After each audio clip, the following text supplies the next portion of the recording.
Pete in Texas writes, can you explain the phenomena of clipping, its effects on music, its dangers to amplifiers and equipment, and whether the DMP DS-DAC combo is prone to it when driving preamps and power amps not from PS Audio's family, lower powered amps?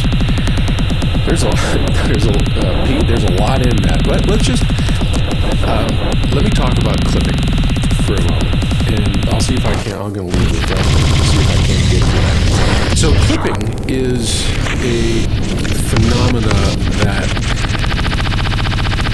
truncates off the top of a sine wave. So when we're talking about music, if I were to grab into this microphone and yell real loud, I could overmodulate the microphone and clip it, okay, because too much level came into that.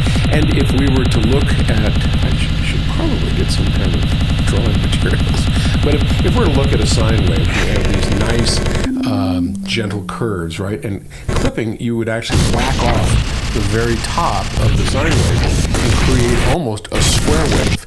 So it tries to go up in terms of level, and it can't go any further, so it clips. It's just imagine taking a sine wave and snipping off or clipping off the top of that sine wave, or a group of sine waves, and that cutting off of it is what's actually called clipping. And yes, it can be very bad for equipment, in particular tweeters. So when you clip music or a sine wave, that squaring off of the sine wave creates very high frequency energy, and a tweeter is very sensitive to that energy. And most tweeters really don't handle a lot of power. You're talking 10, 15, 20 watts of power for the average tweeter. So if you clip a sine wave or a musical signal and you do it hard enough, in other words, lopping it off wide enough and for a long enough period of time, that unwanted high-frequency energy being transferred into the tweeter can burn the tweeter unless it's fused, which it should be. So yes, it can be bad. It happens pretty infrequently these days unless you have a very small amplifier. So imagine if you have a 20-watt amplifier.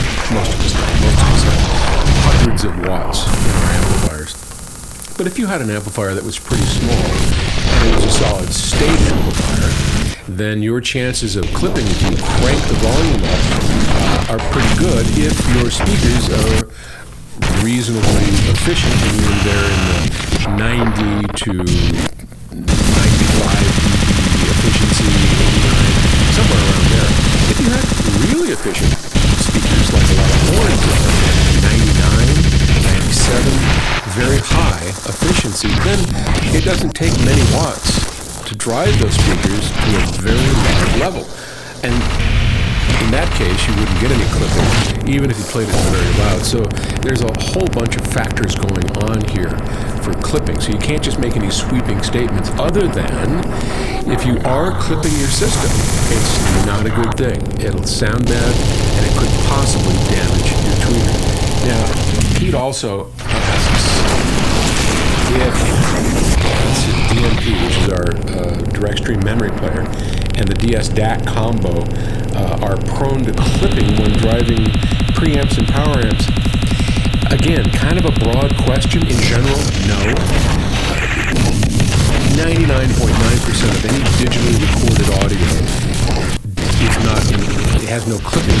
I mean, digital audio by its very nature, if done with anything reasonable, and most of them are, simply don't clip, because we're talking about a digital waveform and you're not going to record that clipping.